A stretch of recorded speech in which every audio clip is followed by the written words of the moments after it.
Welcome to the NitWits, a weekly roundtable discussion on the Penn State Nittany Lions, now in its 25th season. Our panel features a longtime Penn State media and NitWits tag team, Neil Rudell of the Altoona Mirror and Mark Brennan of Lions 24/7 with Fight on State. Between them, they've covered Penn State for more than 80 years. The NitWits are hosted by WTAJ's Anderly Penwell, and each week we welcome a former Nittany Lion as our special guest analyst. The NitWits are brought to you by Irwin Financial, Raymond James, a firm foundation for your financial future. By Monarch Cleaners, for all your dry cleaning, carpet cleaning, and rug cleaning. By Reed and Solani Orthodontics, providing friendly, family-focused orthodontic care in Altoona, Bedford, and Huntington. By McAleer's Plumbing, specializing in plumbing, heating, and air conditioning, serving our community since 1886. By Remax Results Realty Group, committed to a culture of professionalism, productivity, and exceptional service. By Dorman's Jewelry, the answer is always Dorman's.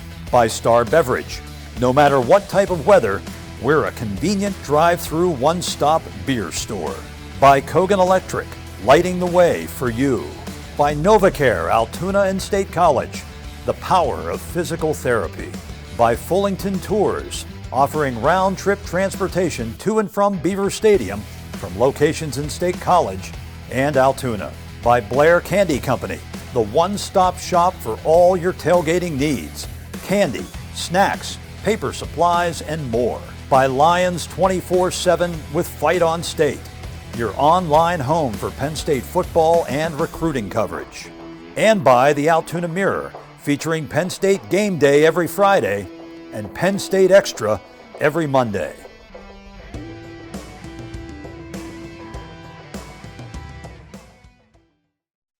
Welcome to Nittany Nation Overtime. Hello, and welcome to our first Nittany Nation Overtime of the year. We obviously have a new set to celebrate our 25 years. So while we have some new things, we of course have our two OG Nitwits, Mark Brennan and Neil Rudell. I'm your host, Anderly Penwell, and we are joined by Joe Nastasi, our guest. I'm so excited for this second year. Guys, welcome back. It's been a couple months since we've been back on set. Thank you. Great to be here. You say OG, two old guys, huh? Yeah, and they're trying to put us together, like next to each other. This could Yeah. get dangerous. This could get- Feel the love. This could. Yeah, it's good. We might have to break up some fights during this whole show. But Penn State football right around the corner, so let's get right into it. Season predictions. Mark, you want to start us off? What do you think the Nittany Lions are going to do this year? Listen, they lost 6 of 8 to end last year. I don't think anybody was really happy with the way that kind of unfolded. To me, I think you look at a healthy Sean Clifford coming back. I think you look at a more legitimate running game. Kevon Lee will do some good things, but I think Nick Singleton's going to be really big. And then defensively, some issues at linebacker, but they are stout up front and really good on the back end. So I think this team's going to bounce back, and I'm looking at 9-3. Okay, I'm going to say 8-4. I'd like to be a little bit more optimistic. I do think you can make a case when Clifford was healthy, when P.J. Mustipher was healthy early last year, things were going, they were rolling. But I look at a cumulative 2-year thing. I mean, they've become about a 500 program in their last 25 games. And I think there's a lot of holes that really need to be addressed, and I'm anxious to see, how well they're addressing them. They have new players in some spots. You're looking for a middle linebacker. You got a new defensive coordinator. The offensive line always seems to be in some question or state of repair. So I think those are the main things and plus they need a punter. Jordan Stout's already doing great for the Ravens. No kidding. And Joe, last year you picked undefeated. Are you going to go with that again? Well, hey, that's been the last 3 years running. But when I look at it this year, these guys kind of hit it on the head. With what happened last year and the direction they went last year on the back half of the season, a lot of factors involved there. One of the things I like this year about where we're going with it, and I haven't given my number yet, but where we're going, this year. Do you have is there a loss? So where we're going this year, here's the way I see it. I see a 10-2 season. I did this before. I see a 10-2. What I see is one they shouldn't and one that you're kind of expecting. So when I see it that way, I think the running game is really going to help us this year. It's going to help our defense out. We had a non-existent run game last year. This year is going to be totally different. So I like us at a 10-2 just based on us being able to run the football better. You've broken your streak. Well, you know, the year we went 10-2 was the Rose Bowl year, so let's do it again. So my initial gut thought was the 9-3, but then there's gonna be, I hate to be a pessimist, but there's gonna be one. We had the flu game that somehow came out last year, and then there was, you know, that overtime disaster crisis against Illinois. So I think there's going to be one that drops, but we will have more when we come back. We're going to take a look at some of the vital positions for the Nittany Lions this year across the board. Don't go anywhere. You're watching Nittany Nation Overtime. The NitWits are being brought to you by Irwin Financial Raymond James, a firm foundation for your financial future. By Monarch Cleaners, for all your dry cleaning, carpet cleaning, and rug cleaning.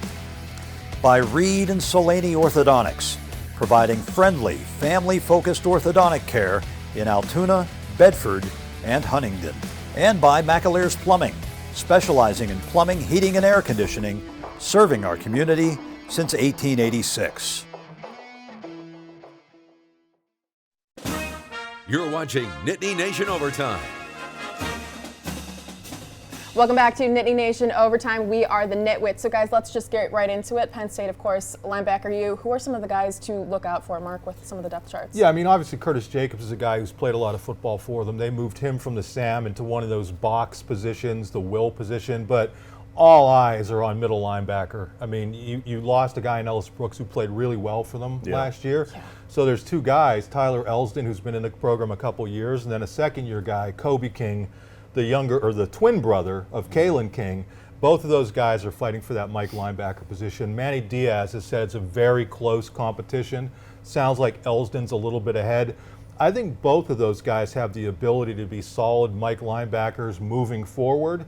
But I also think they're very fortunate that they have, again, a really good defensive line and they have a really good back end that are going to allow both of those guys to kind of learn. But the one thing to watch out for, if they get banged up at linebacker, there could be some issues. Well, excuse me. I mean, the middle linebacker's got to call the plays, too. Yeah, right? well, that's what I'm saying. So he's not only going to make plays, he's got to get everybody organized. So I think that is one of the biggest question marks on the team. And, you know, I know they're high on the defensive front, but you got two guys that are coming off season-ending injuries last year. The two guys you're most high on with PJ and Isaac. And lost so many to the draft, too, high-quality players to that draft. Yeah, but you're also bringing back Akeem Beeman, who didn't play last year for unknown reasons. He's a baller. The guy can get after it, and you're bringing in Chop Robinson from Maryland, who's a defensive end who can really get after it. So I would not sleep on this defensive line deal. I think it's going to be big time. I think they always reload. I mean, the coaching staff does a good job with that, so I don't think you're really going to miss that much on defense. I think guys will just keep getting better. I do see what you're saying here and understand from a depth perspective on linebacker. I mean, that's going to be a position that's going to have to stay healthy. On the back end, I really like what we have back there. I mean, I think our safeties, we replacing them, stayed high guy. Keaton Ellis is going to be back there. You got him. Porter, I love his game at corner. Just a long corner can really make things happen. I think defensively we're not going to miss a beat there. I think we've got to stay healthy in the middle, but I think that's going to be, again, another strength of this Penn State team. And then on the other side of the ball, a lot of conversations we had on this show last year revolved around the guys up front on the offensive line. There's a lot to unpack with that. So where do we want to start with the O-line? Well, they keep kind of, some pieces that, they've lost. They've moved Scruggs. They have some guys that they're counting on, Wallace. So those are the two guys experience-wise that I think you're going to build around. And they have to show confidence in the offensive line. They haven't always done that. Last year against Michigan, you're down at the 1, you want to fake a field goal. Seriously. And so maybe they need to show a little more confidence. James talks about wanting to run the ball. I think we'll see if the play calling reflects that. Two things that aren't personnel related with the offensive line directly, but I think if you look at last season, through 5 games, they're 5-0. Sean Clifford was able to move around some. He's never going to be Michael Vick, but he did enough to keep opposing. He did enough to keep opposing defenses honest. And I think if he's able to do that, and they would be more comfortable because I think they're more comfortable with his backups this year, I think that helps. And number two, listen, the one thing that they really lacked last year, and this hurt the offensive line, was a breakaway threat running back. I mean, it wasn't just guys not going 70 yards like Saquon. They weren't having guys go 20, 25 yards. So they would get to that second level and get tracked down, and that's where I think you keep your eye on Nick Singleton, because he could make this offensive line look a lot better. He's a true freshman, 215, 220-pounder, but has tremendous speed. He's their best breakaway running back since Journey Brown. Yeah, there's no question about it. And, I was always told when I was playing, you can always take a one-dimensional offense away. You can always shut that down. So, and you could see that. You could see that in all levels. If you got a one-dimensional team, and that's what we became last year, and it was easier for teams to contain. It's made it more difficult to do everything just because of the way we were set up.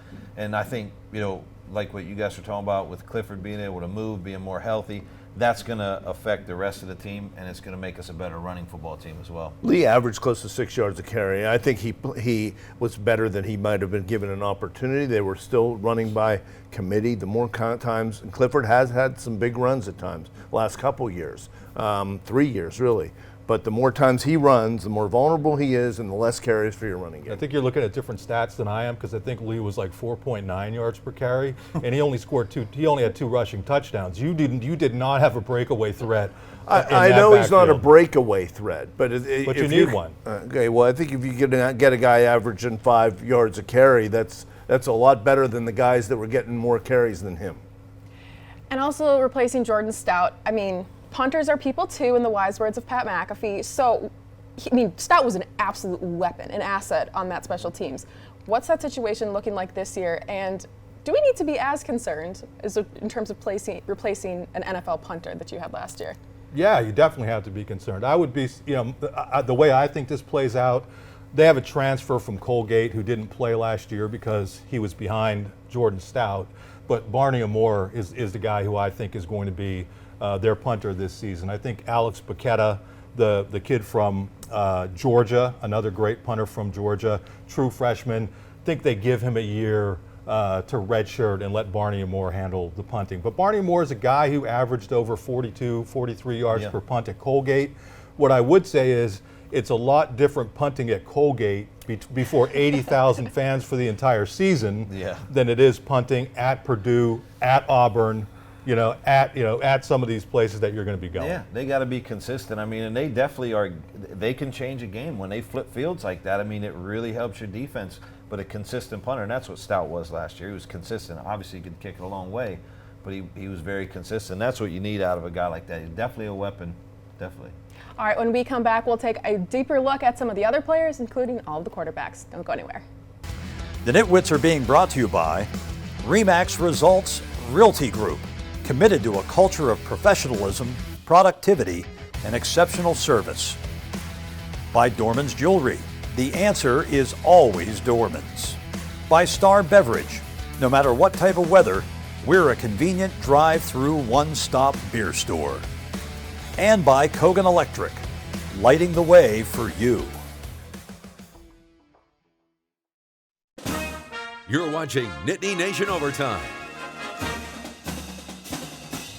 Welcome back to the first Nittany Nation Overtime of the year. So we'll just get right into another electric player, a transfer coming in from Western Kentucky, Mitchell Tinsley. Now, he had quite the 2021 season last year. We have some stats of him if we can get those pulled up. He was like 7th in the NCAA in receptions. He had 1,200 yards, almost 1,300. He had 16.2 yards per reception. He was tied for 6th in the nation with 12 touchdowns, 80 receptions. Now, you bring in a guy like Tinsley to replace someone like Dotson.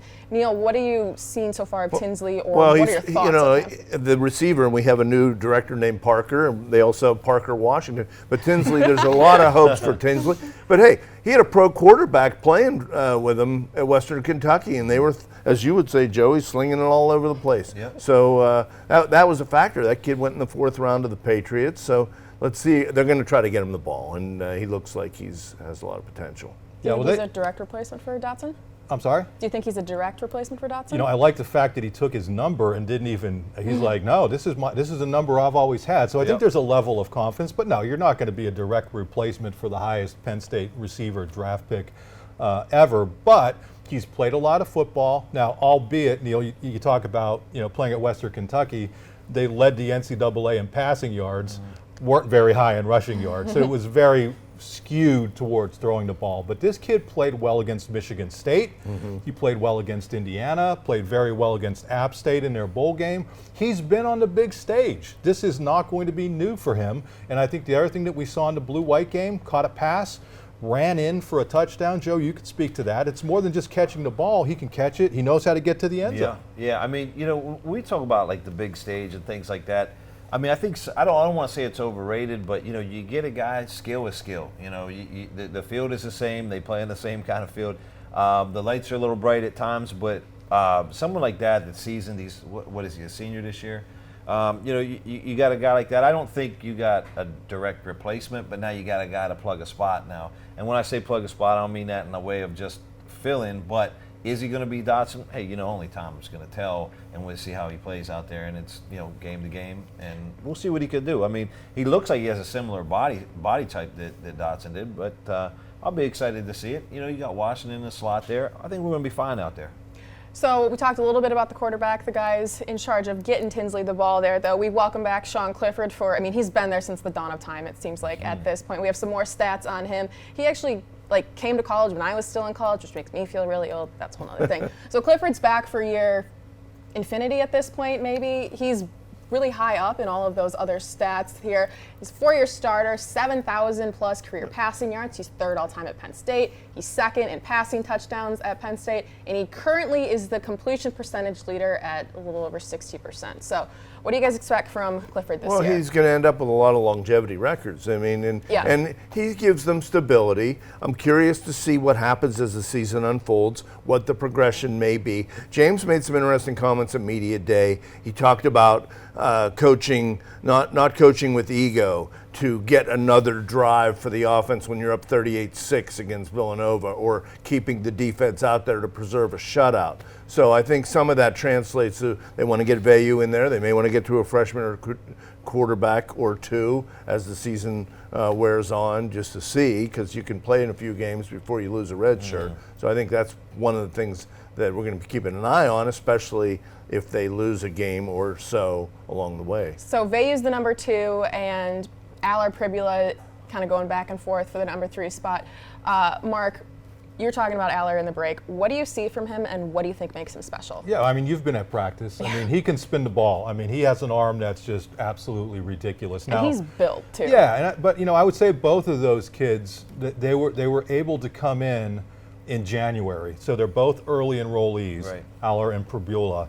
And the other thing, they're both able to learn from Clifford. So having Clifford back was huge for them, and Veyu, who spent a year under Yursic's system. So I think that, getting back to Clifford, I do think there's something to be said for him having the luxury of being a starter underneath the same offensive coordinator for the second year in a row for the first time. They have had musical offensive coordinators. Let's see how that works. I think he also has to stay healthy. If he stays healthy, I think he'll be fine. But the key to quarterback this year is they are much more comfortable with the guys they have at second, third, and then obviously fourth team than they were last year. And we saw what happened with Taquan Roberson, Joe. We talk about guys sometimes aren't ready for the big stage. He just wasn't. And again, Veyu coming off a senior season in high school last year where he didn't even play because of COVID. Now you have Veyu with Big Ten game experience against Rutgers. You have two young guys who were able to learn under the veterans. I think it's a much better situation. Could you imagine what you could have done if you would have enrolled in January? I mean, seriously. Not only that, or if they would have thrown it more than 3 times a game. But I mean, you can't discount the experience. So you like that, and then the second part of that is the depth of the quarterback position now, just like what you were talking about. So now you're going to be able to do a couple of different things because you're not in protect mode. So again, we'll be able to move them a little bit. Hey, look, you're not out there to be reckless, but at the same time, now your depth is going to be important on how you call plays based on what your quarterbacks can do. Now, if you were dropped into this 2022 Penn State roster, what's that dynamic, I know. What do you think that Wouldn't have made the dynamic team. First the NIL deal that he would put Oh, together. fantastic I would've NIL started deal. with, But yeah. what part of that relationship with Clifford going into that second year do you think would be valuable with the receivers? Well, like I said, the experience, because you're gonna understand each other. When you have different quarterbacks, different coordinators, everything changes. Verbiage changes. What the guys see changes. When you're with the same quarterback or the same OC, you obviously are going to see things the same way. It's going to really help out. And I think that, with him having, what you said, 2 years in a row with the same coordinator is going to be like night and day between what they did last year. Because, hey, look, coming in January, there's a lot going on from January to the start of the season. So this is going to help him out. It's going to help the whole team out offensively as well. All right, great. And when we come back, we got our Purdue picks. Don't go anywhere. The NitWits are being brought to you by Fullington Tours, offering round-trip transportation to and from Beaver Stadium from locations in State College and Altoona. By Blair Candy Company, the one-stop shop for all your tailgating needs. Candy, snacks, paper supplies, and more. By Lions 24/7 with Fight on State, your online home for Penn State football and recruiting coverage. And by the Altoona Mirror, featuring Penn State Game Day every Friday and Penn State Extra every Monday.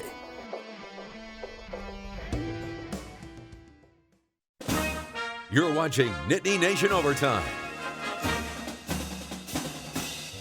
Well, welcome back to Nittany Nation Overtime. Here's a quick look at the Nittany Lions schedule. Of course, Purdue coming up this Thursday, then at home for the home opener against Ohio, the 1-1 with Auburn from last year's whiteout, then a bit of turns into the Midwest, Central Michigan, and then the Big Ten home opener against Northwestern, on the road at Michigan, whiteout against Minnesota, Ohio State at home, then Indiana, Maryland, Rutgers, and Michigan State for the second year in a row rounds out that Thanksgiving time. So very excited to get into football.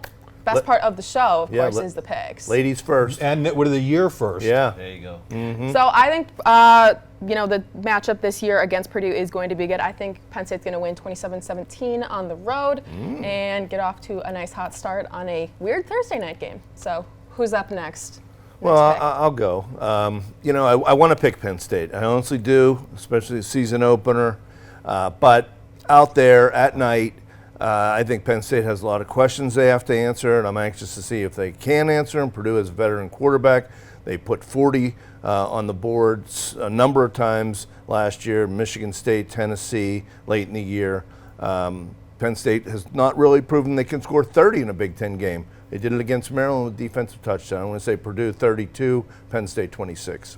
Nice. Well, I'll go next and let our guest pick last. That's right. Listen, Penn State, when healthy last year, and I know that's a caveat, actually went out and won the season opener, at Wisconsin, which to me was a much bigger challenge than this would be. I think if you look at this Purdue team that has, it too has an 8th-year quarterback, but lost some of the really good receivers, including David Bell from last year. So I think that this defense for Penn State, we keep talking about the pass rush, the secondary. I think it matches up really well. I think the offense comes along, and I'll look for Penn State to win it 24-20. And Joe? So I'm looking at it like this. If we came into this game ranked in the top 10, I'm hating this Thursday night game coming up. I really am, because they're giant killers out there. We're coming in unranked. Expectations are different. Not that really matters in the locker room so much, but, again, now you have a team that has pretty much saying everything to prove, a staff that says we got everything to prove. They're going to come out hungry. I think there's going to be a ton of turnovers from the Purdue side of the ball. I think Penn State's going to go out there and really impose their will. I like a 38-16 ball game. Penn State. Great. All right, and we are almost out of time here on Nittany Nation Overtime, but we do have some exciting news. We will be turning these shows into podcasts. You can scan that QR code. It'll take you to the Nittany Nation app, which everyone should, of course, download on the Android and app stores. So if you can scan that, we'll be dropping these shows in podcast form, which is a cool little feature that we're going to be doing this year, so you can stay connected with us. And I'm excited for year 25. Joe, thank you for joining us. As always, Neil and Mark, thank you. And to you guys, thank you so much for watching. Have a great day.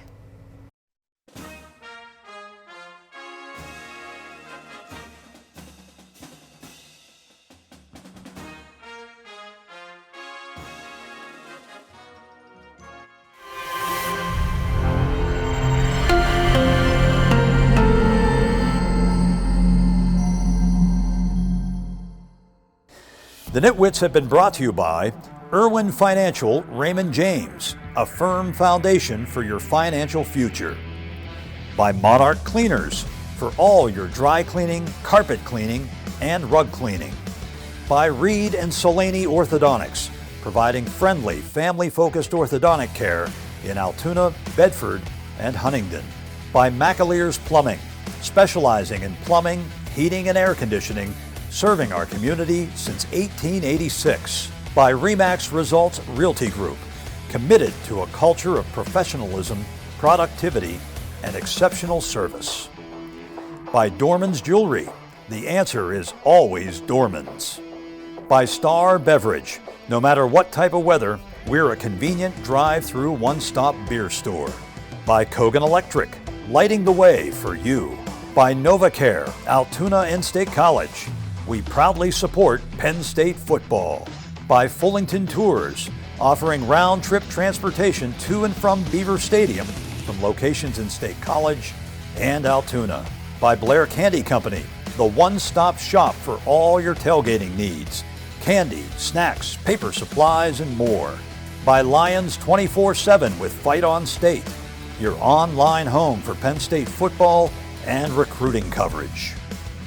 And by the Altoona Mirror, featuring Penn State Game Day every Friday and Penn State Extra every Monday. Thanks for watching, and we'll see you next week.